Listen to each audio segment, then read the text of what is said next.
Join Meat Sauce and Miller Lite at D. Michael B's in Albertville tonight from 5 to 7.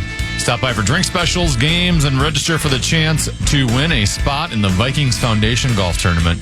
Get the full details now at KFAN.com. Keyword golf.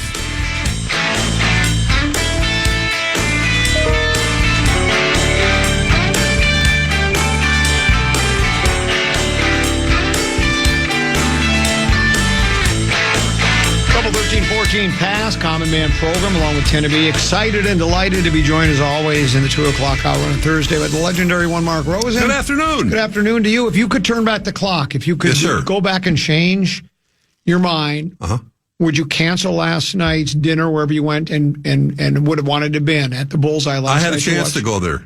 Yeah, I know. Both. No, because the dinner was at 6 o'clock. Oh. We had dinner at Murray's. Sid Hartman. I had not been there for a while. Did you have the silver butternut? I had a steak sandwich, which was delicious. We ate in the bar, and I did have to take I wandered over. I talked to Tim Murray for a while. I had not been there for quite a while. Can you hit the bell? Hit the ding. But, Sid's booth had moved, basically. He still has the plaque there. They still have the Sid Hartman booth. Well, they should. Of course they should. So the configuration changed a little bit, and they're, like everything else, they're trying to, keep their head above water. And, it's an institution to have local ownership. I'm always we like to support the local restaurants. Yeah, that's what you do. Yeah, and it was, so we had a great time. We were with Sue Marshall, Jim's widow, and I always have a great breezy conversation with her, and she brought me a great picture from Met Stadium in one of those. The famous one with you? No. This was a wide shot of the football field. That was during the 65 World Series. Yes. This was the wide shot of, there wasn't anyone you could see in particular. It's just the frozen tundra of Met Stadium during one of those games, January playoff games. There wasn't anyone you could really pick out other than seeing the fans and everything else. But she knows I love a lot about Met Stadium, so she brought me a really cool black and white picture. But we had a great time. We had a nice dinner, took our time, no rush, and got home. And do you wish you would have been there last night for one of the most exciting games in the Wolves history? I wouldn't have minded it. I mean, it was a late night, and I got a late call about their extra ticket, and I just by then I had tucked into my favorite spot, and but I watched every minute of it. If you could reverse time, I would have liked to have gone. Would you take that ticket, and would you go now? Well, yeah, probably. I mean, in the context of it, I didn't mind watching. I enjoyed watching it on television, but of course, I missed it. Well, you miss every game, so it's not a surprise. And it was a late night. I mean, by the time the game got over, then I'm texting my son who was out in L.A. and he was with some other friends. He had heard about it. So I told him, you missed this epic game had a little bit of everything in it. Of course, but it was entertaining enough to watch on television. And, the fact that the Wolves were, 5 of their top 7 players were not available at the end of the game, and they found a way. It was, despite Scott Foster trying to take over the show again, the official, but it was highly entertaining. I mean, Kevin Durant, Houston had made 22 out of 22 free throws. Durant's one of the best free throw shooters in the league, and he clanks it off the front rim, the first one, and then he actually pulls off what's really difficult to do, purposely missing the second free throw. Bank it. You have to hit the rim, so he banked it off the backboard and then the rim, and then the Wolves knocked it out of bounds. So Houston had one more shot at it. But it had a little bit of everything. I mean, it really was entertaining. I mean, that's the word for a game that had a bit of meaning for them all. Bones Highland did not have a good game when they needed him last night. Dante played, I thought, really good defense. Gobert, before he fouled out, was, I thought, terrific. He had an isolated defensive play on Durant late in the game when. Durant is a little more mobile than Rudy Gobert, and he tried to go around him, and Gobert just slapped his shot away. It was pretty cool. So there's a little bit of everything that happened, and then McDaniels went out with a leg injury. So the bench players won the game. And Julius Randle, he's not a bench player. Right. Randle was really good at the end. I mean, it was.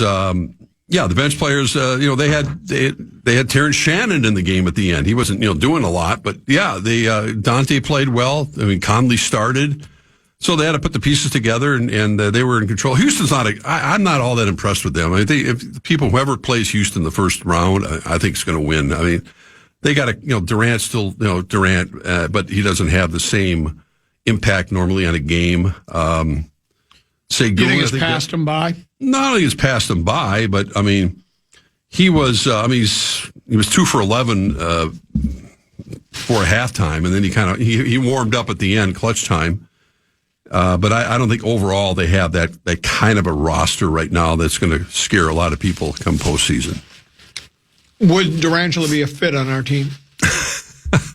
I wouldn't turn him down. Okay. I mean, he's not the Durangelo from a few years ago, but he didn't want to come here. He was not. This was not one of his places he wanted to go and play. So did you know that the Wolves' record is better without Anthony Edwards than when they have him on the team? Yeah, I think they should trade him. Well, no, but how about just have him come off the bench? Yeah, 6-man. He could win the 6-man of the year. Yeah, well, they have a better record when he doesn't play. Well, that would be just a tremendous idea. Yeah, you can fudge any facts that you want. Well, I'm not fudging them. No, I know. The Whatever. record with them on the team. Yeah. It's a lower winning percentage. I'll put that in the suggestion box for Chris Finch. I'm sure he'll listen to that. I'm just throwing it out there. Yeah. He should be back Saturday, I think, for the game against the Pistons here. Saturday, late after another nationally televised game. He could win. He'd be a front runner for 6-man of the year.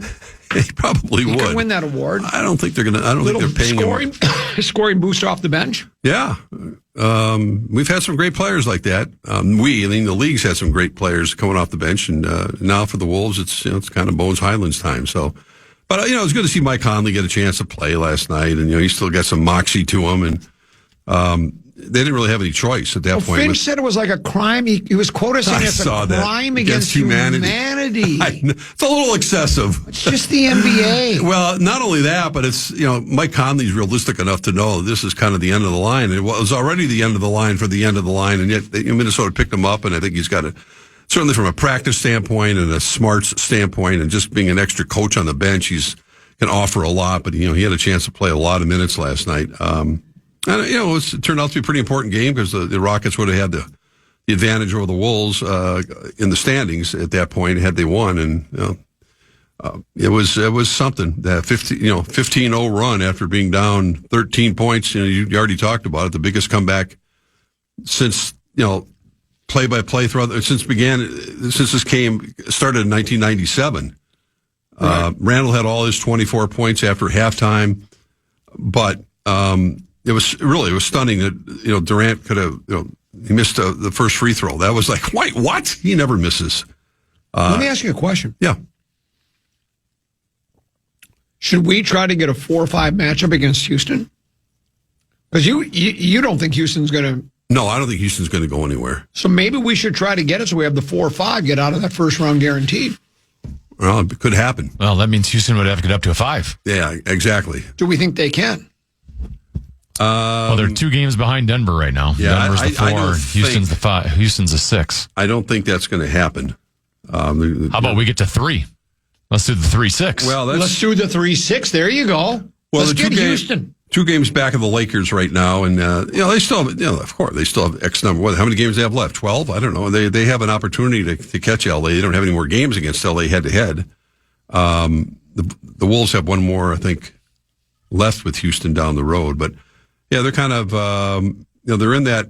The Wolves are a half game back in Denver. We know that it's going to go down the wire the way that works. And the Thunder's in trouble. What do you mean they're in trouble? Well, they lost to Boston last night. They're struggling now. Yeah, they're really struggling. In the last 10 column, it says 9-1 for OKC. Yeah. Oh, is it? Oh, yeah. Well, I've not paid so are the Spurs and so are the Lakers. They're all 9-1 in their last 10. Yeah, I haven't been paying as close attention to the league or the Oklahoma City Thunder as I once did. I just know they lost last night. Yeah, I saw a little bit of that. That was the game that was on before the Wolves were picked up on ESPN, and then they flipped over to another station. I tried to watch. I flipped over to MeTV to see if Leave It to Beaver was on, but it wasn't on. It was on. Man, you have the recording capability, right? Just I do, forward ahead. I'll look for it. Go to or Leave It to Beaver. Yep. Hit record, and then you hit it a second time, and you record the entire series. So just every time one comes on, it'll record. Okay, I'll take your advice on that one. And you can watch Leave It to Beaver. Right. Yeah, I don't know why. Starring Hugh Beaumont. Hugh Beaumont. Barbara Billingsley, Tony Dow, and Jerry Mathers as the Beaver.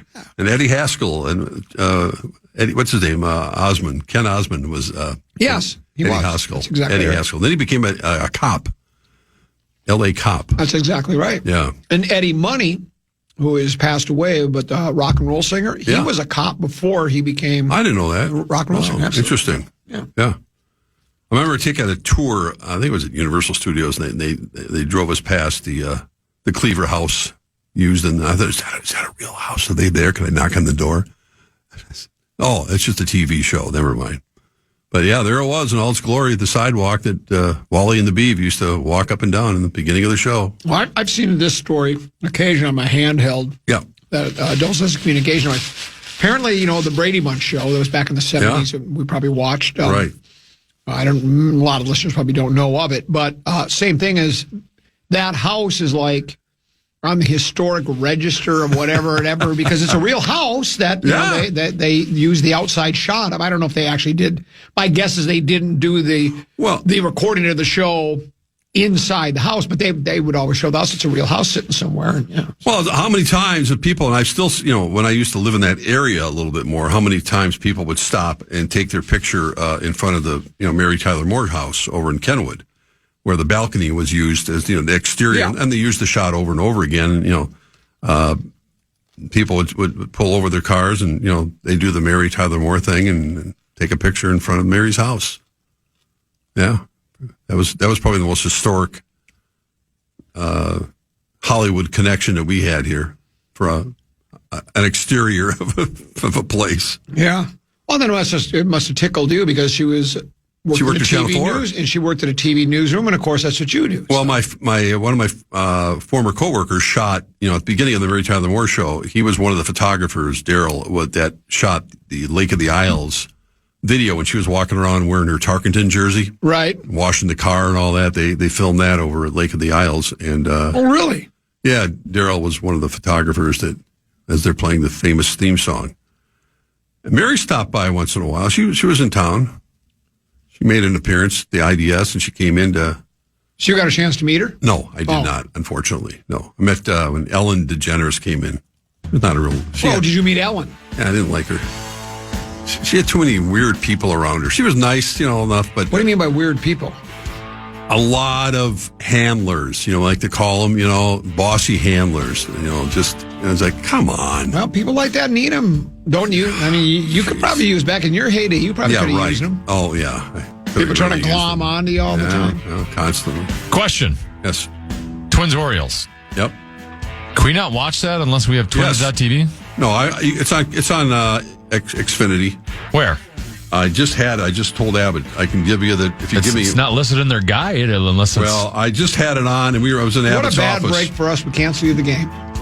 I would just say if you can't, that would be very embarrassing. Do you want me to tell you what channel it's on? Yeah. 1261. 1261. Yeah. We were watching the endless pregame show in Abbott's office. Twins game. Twins game. There you go, 1261. I wonder if they're still introducing the players. No, not coming up yet. Oh, well. Yeah, it'll be. No, we're in the top of the first. Are we? All right. We'll get it here. It says it's coming. So Buxton's up. We'll take a break, come back with more of the legendary Mark Rosen, Common and 10 to be here in the Fan.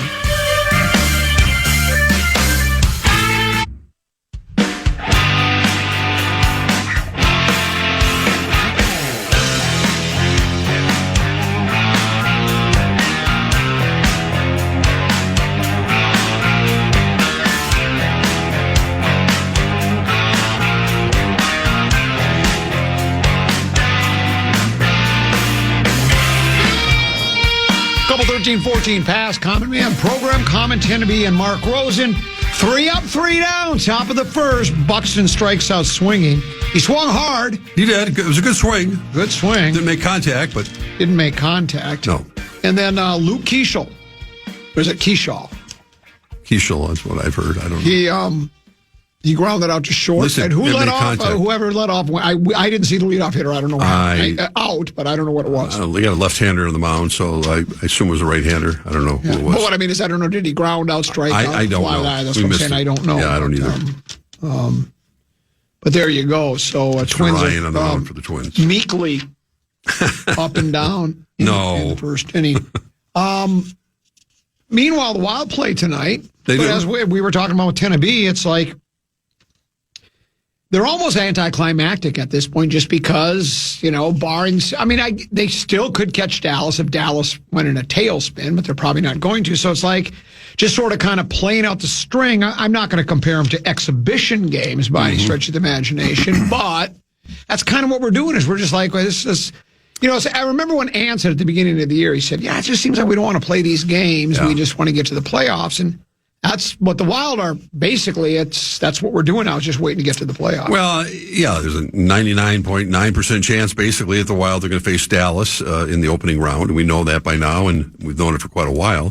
And, I think the thought process, and Tenna obviously weighs in on this a lot in terms of how do the Wild approach, load management, if you want to look at it that way, with, the Quinn Hugheses of the world, or Kaprizov. Kaprizov already, sat for a few days, and he maybe had a minor injury. You can only rest so many players, and there's some, the mindset is just keep playing. I wasn't as discouraged maybe as others, and you talked about the other game when the score was a little deceiving the other night when Gustafsson let that kind of, that cheap goal go past him. He just misplayed the puck, and Tampa was able to knock it in, and otherwise they were, definitely heading for overtime. And then, it's anyone's guess, 3-on-3, potential shootout.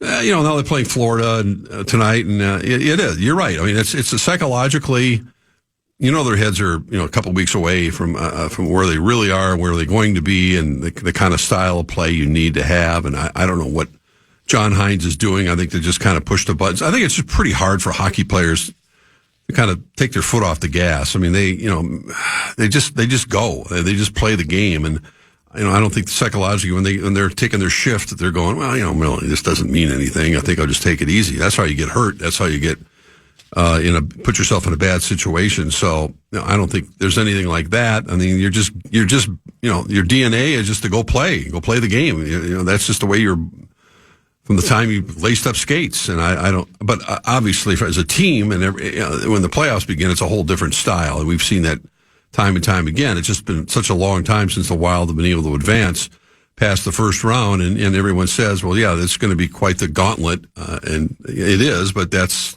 the way it is. You're not going to change the system. You want to keep moving in the Stanley Cup playoffs, you got to beat Dallas, and you got to beat probably Colorado. So that just gets you to the third round.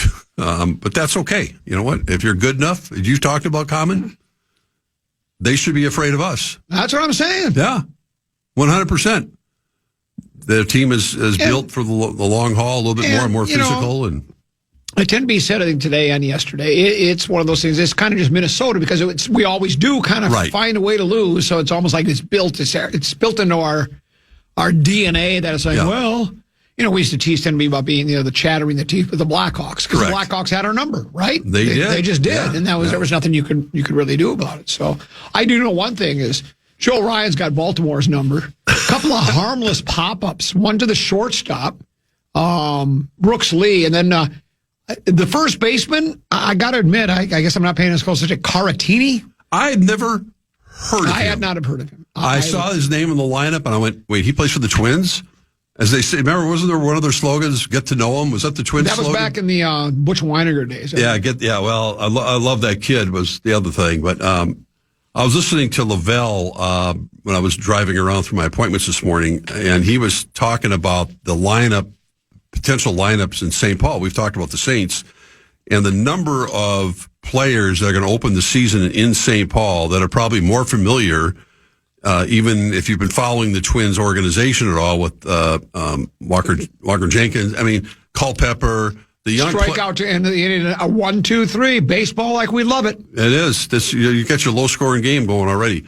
But they're going to be a good attraction over there because you're going to be able to see. And probably I'm saying 90% of those players will at one point or another play for the Twins this season because someone's slumping up here or gets hurt. I mean, you're going to have guys that but opening the season in St. Paul, they're going to be, it's not like the old days in the Saints where you didn't know really the players you didn't care. You went out there because it was fun.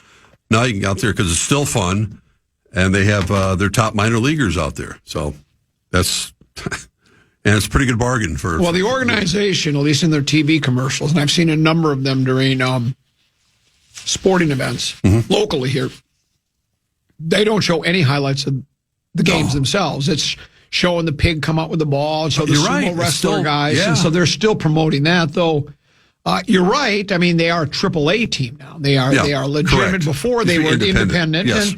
And we know there was a couple of stories there. We had a couple of guys. There was a couple of big leaguers. Didn't Darryl Strawberry play for a couple of games? I covered that year with Strawberry, and Jack Morris showed up over there too. Yeah. But Darryl played and was very popular in St. Paul. Then he got called up to the big leagues. I mean, he could still hit the ball 450 feet when he wasn't striking out, or he kind of sabotaged his own career in a lot of ways. But honestly, I remember interviewing Darryl a number of times, and he was a really nice guy. I mean, down to earth. Very humble. Did he have some off-field troubles? Yeah, he had. Was he drugs? Yeah, that's what it was, right? Yeah. He was sabotaged a lot of stuff in his life and his career, but ended up on a pretty good note, I think, overall. But yeah, that was fun. They had. Was it Millar? He was. Am I thinking the right name? There was a couple. Yeah. There were a handful of guys that went to the majors. Players that actually played. That were into independent baseball. It's kind of watching, the old Bull Durham kind of, thing like one more chance to get to the show. And there'd be some guys like that who are long in the tooth. There'd be other guys that are just, hey, I'm happy to have a uniform on and making a few bucks. I'm still playing baseball, organized baseball. I don't expect to really go anywhere, but, this is better than, digging a ditch. Let me ask you a question. How happy are you that this game is in the daytime?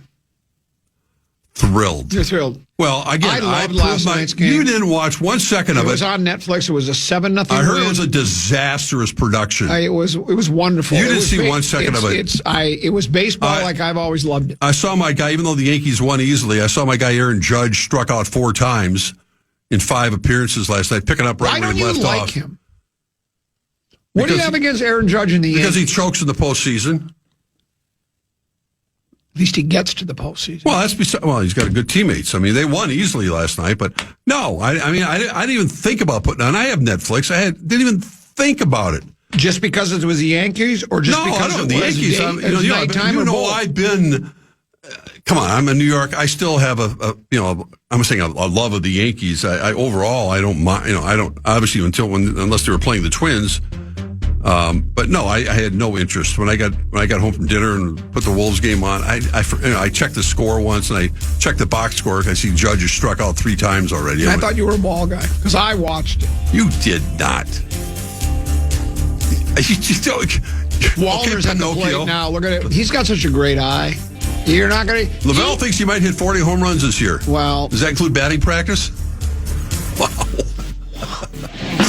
Well, yeah, I saw somebody else in the fish wrap. 22 last year. Somebody else in the fish wrap said he's close to being. Yeah. But they've been saying that for several years. We'll find out. Maybe today will be the day it all starts for him. We'll break, come back, one more segment to go. Talk a little March Madness with Mark Rosen next here on The Fan.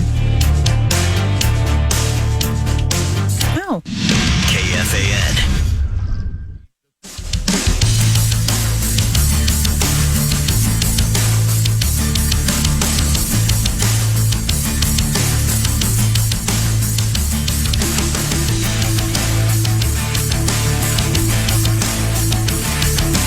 Couple 13-14 past. It's Peak at the Pros, brought to you by the Minnesota Golf Association. Get more out of your golf game. Join the MGA. Receive a handicap index that allows players of all skill levels to compete on an equitable basis. New this year, the MGA Ladies Tour, open to all adult female members. And, of course, the ever-popular junior golf program called Youth on Course for just $5. Kids can play at 150 courses statewide. Get more out of your golf game. Go to mngolf.org/membership. mngolf.org/memberships. I couldn't tell you anything about the guy that's leading, Paul Waring. I look at his Houston photo, and he's got a gray beard. He looks like Burl Ives. That's a good comparison. But he shot a 63 today, so he can get it around a golf course. He is your leader right now at the Texas Children's Houston Open. Hold on. Where did the other... Here we go. Sammy Burns, couple of strokes back. Brennan also 5 back. Tom Hoagie. Oh, yeah. From North Dakota. Well, he was actually from North Dakota, but he did play a lot of golf here. Talk about one of us. And let me see if there's other. Ricky Fowler's 3 under. Thigala's -3. Kurt Kitayama at -4. Thigala coming off that big TGL championship this week. Huge. Which I was wondering if he would be, you know what I'm saying? Emotional letdown. Yeah, exactly. That kind of a thing, because that was such a big event for him. And there you go. So that's your... I think Scheffler withdrew. He's on baby watch, I believe, is what I read. Well... He'll be ready for the Masters. All I know, tend to be, is... What? I'd have had her have a C-section. Well, I mean, that's... You got to be to the Texas Children's Houston Open. That's how you make your money. Right. Well, it's what he does. Plays golf. That's what you're supposed to do. Good thing it wasn't during Augusta. Yeah. If it was, he would have pulled out. You can tell he's that kind of a guy. Yeah, he is. He was. That was going to happen. Yeah. What year was that? Was that a couple years? He said he was out. Yeah, and he was like the leader at the time. Yeah, I will walk off the golf course if the he's beeper got a goes jacket. off. He's got wine. He's got the wine, women, and song. Yeah, I mean, exactly. it's like I admire him for that too. Absolutely, I truly do. NCAA March Madness continues tonight. Tennessee included in a 5-3-4. Yes, sir. 3 of the games involve Big Ten teams, and one of them has 2 Big Ten teams. It's number 4 seed Nebraska. I don't know what Deuce was thinking going to Lincoln, but it's Nebraska. And, that story, of course, they were the only power conference team going into this year that had never won an NCAA tournament game. Now they've won 2, including probably the most exciting game start to finish when they beat... I can't remember now, but I watched the entire game. It was very good. Vanderbilt. Yeah, it was Vanderbilt. It was a really good game. Iowa then upset Florida, a 9 beating a 1, so that sets up that game. 10 to say it was Texas and Purdue, yes, right? And then the Illinois game is against Houston, I think. Right. And then there's Arkansas, Arizona game Arkansas, tonight. Arizona. Yeah, I mean, Iowa-Nebraska game, even though Nebraska is a 4th seed and Iowa's a 9, Nebraska's, looking at the line, as they say, not that matters, but Nebraska's just a slight favorite. And that's the one I'm interested in. That goes up against the Texas-Purdue game, basically. It's on TBS tonight, 6:30, and Texas-Purdue kicks it off at 6. And then Arkansas against the favorite. Arizona, pretty healthy favorite against Arkansas. And then Illinois, slight underdogs, that's all. Did the Twins not get any runs out of that? Brooks Lee struck out with the bases loaded. 2 outs. 9th They had 2 on and nobody out. I know. And then welcome to the 2020. Bell struck out, and so all you do is move the runners over. Yeah. Right. What a great acquisition that was. Boy, I was worth the $7 million, wasn't it? And then, as honest to God, you got to tell the story. As Royce Lewis gets up to the plate, you said something about is he going to get hit or something. Here we go. Yeah, here we go. Here's the guy. And I said, I just hope he doesn't get hurt. And then, sure enough, he gets hit in the foot with a pitch. He's jumping around, and so it looked like he'd broke his big toe, but he's fine. He was smiling and laughing. And for now he is. We don't know if he takes himself out of the game in the 3rd inning, but it looked like the ball kind of hit the dirt and the foot at the same time. But it's like he's smiling at first base. It only would be so fitting if Royce Lewis. So anyway. So we leave the sacks full. Correct. Again, I don't want to cause any trouble in your household, but your wife's an Iowa person. You admitted yesterday you're rooting for Nebraska, and I talked to her about it. I mean, she's more of she's an Iowa person. She's going to Iowa in a couple of weeks and to the law school get together that she does. And it's not like she doesn't want to see Iowa beat Nebraska tonight, but she has been more into. But with her love of Iowa, and she's your wife till death do you part. Yet you're decided you're going to root against her. Basically, you're rooting against. Your loyalty should be to your wife. Not to Hoiberg. Well, if I asked her, I said, do you mind if I... Oh, come on, you did not. No, I did not. I'm lying about that. No, I mean, she knows how much I like Freddie Hoiberg, and it doesn't matter. I'm not going to be crushed if Iowa wins. I'm disappointed that you're not rooting for Iowa. Well, I don't... If Iowa wins, good luck to, I got to root for Nebraska because I got money invested there. Well, you have a lot of money invested there. Deuce graduated there. I have to root for him. Otherwise... And I've said this before. There are people there are sports fans that cannot root for teams You know, if you're a Minnesota fan, right, you can't root for any other Big Ten team. You just can't. It's against the rules. It's against logic. It's against everything. You just can't do it. And I get that idea of it, but for me, it was like we were talking about last week. You're talking about rooting for somebody right. Hoiberg. Right. I know Trevor Winter and his son Nolan, so I was pulling for them. 100%. I can't worry that they, that most Minnesotans hate anything Wisconsin. I'm sorry, but it's not. I would be rooting for Iowa normally. I would be, but because Deuce went to Nebraska and he's going to be, he's into the game. So, but otherwise, I'd pull for Iowa. And I'd like to see Purdue and Illinois win too. Yeah, I don't have any. That'd be great. I mean, I'm kind of old school enough to think that. Oh wait, Nebraska's in the the Big Ten, whatever you want to call it. I don't think of them. I think of these being two really good powerhouse kind of these very strong football programs over the years. Both Iowa and Nebraska's had their ups and downs as well. But Iowa's basketball team, back in the day, and I think. There's a guy's named Jess Settles. I think he played 10 years at Iowa. He was a really good college player. He was, but he was the Parker Fox of college basketball before Parker Fox became Parker Fox. I think he had some injury issues, and so he did, but he got a lot of red shirt times. Yeah. But Iowa had some great programs, great battles with Minnesota over the years, and others as well. And I think of Purdue. I mean, I go back to. Purdue, and when they had Joe Barry Carroll and playing the Gophers, and when the Gophers had the great team. You loved Joe Barry Carroll, didn't you? Oh, he was a hell of a player. Yeah, you loved him. And Purdue's had great teams, and so I would like to see Purdue win tonight. And I like Illinois, same thing. And if Iowa wins, great, congratulations. I'm not going to be there. I've said I'd like to see Michigan against Michigan State in the championship game. They'd be fun. In-state rivals. Yeah. I don't know if I imagine somewhere along the line. Mm-hmm. Yeah, because like Duke and North Carolina are both in the ACC, and they've faced each other in the championship, haven't they, before? I would think they did. I would have to think so. I would have to think somewhere along the line, two teams from the same conference have different brackets. Have played against each other, right, for a national championship, and so I would think so. It could happen with the Big Ten. I mean, Michigan State getting, I like Michigan State's club though, from what I've seen them this year. I saw a game earlier this season, not the whole thing, but saw bits and pieces. But that was it up until this weekend, and I liked this past weekend. Izzo's doing it again. It's every March. You can never underestimate what Tom Izzo is capable of with his basketball team, and it is a great story. And I enjoy watching him on the sidelines. And I still think Arizona is probably, they're pretty good favorites tonight against Arkansas. I think that's the team to beat. I have no, betting interest in this thing at all, but I think they're the best team. But we'll see. It's fun. I mean, now it gets interesting. It gets real interesting starting tonight, tomorrow, and then all weekend, of course, with deciding which teams go to the Final Four. Ben Lieber, controversial, said he thinks that the depth chart should be Carson Wentz 1, Kyle Murphy 2, and then JJ 3. What are your thoughts on that? Well, I understand. I heard Lieber's explanation. I think he had some explaining to do. Well, I think it's when you put something out there on social media, you're asking for it, and.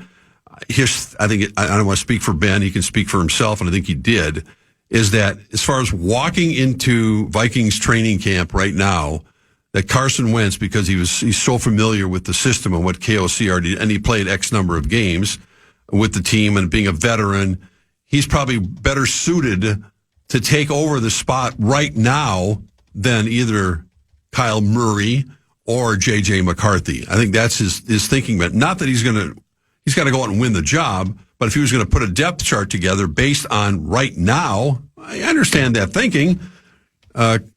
Carson is certainly capable of where we saw what he could do, good, bad, and otherwise, when he was here to take over that spot. Because Murray hasn't taken a snap at this team. JJ, we don't know what his situation is, so I understand the thinking behind it. I don't think it's going to end up that way at all, but. It's March conversation. It doesn't really make any difference at the moment. That's all it is. No one's putting together a depth chart right now. Well, Ben was. Well, I mean, he was put asked together to do a depth chart, and that's fine. This is the love of the passion of fans, and especially get it on social media. I'm about to say something. Everybody gets involved. That's interesting. Everybody has an opinion. Whenever the Vikings open the season, let's just say September 5th. Right. Kyle Murphy will be the starting quarterback. There's no doubt about that. I think there's nothing that can be done in mini camps, OTAs, that one scrimmage against New England, or whatever team we this year, the preseason. I've said this before. Yeah, you put McCarthy in. Let's say you start him all 3 games to give him some experience, right? He's not throwing to Justin Jefferson. No. He's not going to play. Addison's not going to play. No. Darisaw's not going to play. No. O'Neal's not going to play. So what are you proving? And you won't have a chance to prove anything. Kyle Murray's going to start. I agree with you. I think a lot of it. I think a lot of the how they dictate their analysis of the quarterbacks will be done. They'll create enough situations, and I assume they'll have another team that'll either come in here to TCO or the Vikings will go somewhere else. They have those 2-day scrimmages like they did with Mike Vrabel and New England last year. That worked out pretty well for New England. And remember that we were out there the first day. McCarthy didn't look good. The second day he looked a lot better. You know, is that going to be the same kind of criteria, how they judge how these quarterbacks are adjusting to things? There's enough of a test that they can figure out to go through. But I agree. I don't think I think Murray will be the guy. I mean, there's no reason to believe otherwise. I hope, I've said it over and over and over again, I would love to see J.J. McCarthy win the job because he's in that year right now where if you want to be compared to the other guys in his draft class as quarterbacks, this is the year he needs to take the big step forward. The injuries are hopefully behind him. He got his feet wet, last year, some playing time, but now he's got to put it together, both from a durability standpoint and an ability standpoint. But will he have that chance to have a bunch of games in a row to start? And, I think your point is well taken. He may not. I mean, they want to have 3 experienced quarterbacks on this team, and they got him now, at least in terms of, in particular with Wentz and Murray. But, JJ's the guy that they've been begging for a franchise quarterback forever, and you can't give up on the kid after 10 games. Hopefully he's matured. He's gotten rid of the 9 business and the eye paint, all the other some of the nonsense he came in here with. That's his alter ego. That's fine. Kids just trying to have fun. I thought we wanted to have fun in this league. We do have a lot of fun in this league. We do the celebrations. Gritty. Yeah, we do the celebrations. He's just trying to have fun and fit in. A little bit of everything. And I think I've never heard anything other than that the players at TCO have like the kid. They want him to succeed. And I think they certainly they're not like, oh boy, this guy sucks. If they are privately, it's not coming out. Mike in Fergus Falls writes, that's so strange. A common roots for a school because his son went there. Did his boy have anything directly to do with the team at the athletic department? Of course, I responded, it's called father-son bonding. Is that hard to understand? No. I mean, doesn't he understand that? I mean, of course. Maybe Mike's not a father, or maybe he doesn't have a son and was like, it's because Deuce and I get to root for the team together. 100%. The highs and the lows. That's his alma mater. Most people, of course, most people. And I got $100,000 invested in his education there. Do you think when I was at Disney World at Hollywood Studios that I went to the Frozen sing-along because I wanted to go to the Frozen sing-along? No, I'm there for Ingrid. Yes. Right. Spending time with Ingrid, watching her sing along. Exactly. Let it go. Deuce and I have had so much fun rooting for the Lions, especially when they lose. We love it. It's just it's a father-son. Listen, whatever. Baby brother Peter's a big. I never rooted for Ohio State in my life. No, he has nothing to do with the athletic department, but he goes there and he's into it. And so we text and talk during the games and have fun. It's called a bonding. Whatever experience. you can do to Mike bond. thinks that's strange to bond with your son or daughter. I feel sorry for Mike. Yeah, it's what a sad existence Mike must have. When that's you go strange. through life and we become adults and we have adult children like the two of us do, and 10 is not quite there yet. Whatever you can do to bond with your kids. Oh yes. I had great discussions with my daughter today. We had a lunch. At one of her favorite Asian restaurants that we had. And it was a wonderful, she wrote me later, thanked me for what a wonderful afternoon, and it brought a tear to my eye. It's like, wow, she's a grown woman. That's exactly right. I had an hour and a half with her. It was, and whatever it is, it doesn't have to be sports, it could be whatever it is. But yeah, I mean, come on, that's crazy. Do you find it strange that I had more rebounds than Chuck Barkley and Dennis Rodman combined in my driveway rebounding for my boy? No. I did a little bit because I didn't really like doing it, but I did it because it was bonding with my son and helping him along. You do anything for your kid. Well, you're a great father. Thank you, and you are too. Thank you. Look at all the so are you as well. Thank you. Look at all the nil money you've spent at Nebraska. Yes, well, that's how much of that money's right now is going to Kendall Blue. That's Pete's former teammate. So there's that connection. So Kendall Blue plays for Nebraska. Well, he rides the bench at Nebraska. But he's at Nebraska. He was baby brother Peter's teammate. I watched Kendall Blue play basketball. You have I'm financial pulling for interest Kendall in it Blue, as well. I'm pulling for Kendall Blue. Well, go Cornhuskers. Yeah. Go Freddie. Oh, now Mike. Oh, well, I guess when Common talks about it, he always uses the word I, not we. Well, do I need to? Don't you understand? If you listen to the show on a regular basis, you realize that you know where your kids go to school. The whole bit about what were you thinking going to Lincoln? Right. We've been talking about Lincoln and my tie with Deuce and Lincoln for years. Yes. Mike, wake up! Come on, Pay Mike. Attention. Here's one that says, "Common Mike," and then he has a derogatory word for Mike. I'm 28. My dad died recently, and I'd give anything to bond with my dad over sports again. Yeah, don't bring a tear to my eye. Yeah, I mean, I know. I did it last night. I said, get a text. My kid, he's 40 years old, out in L.A. Are you watching this insanity right now?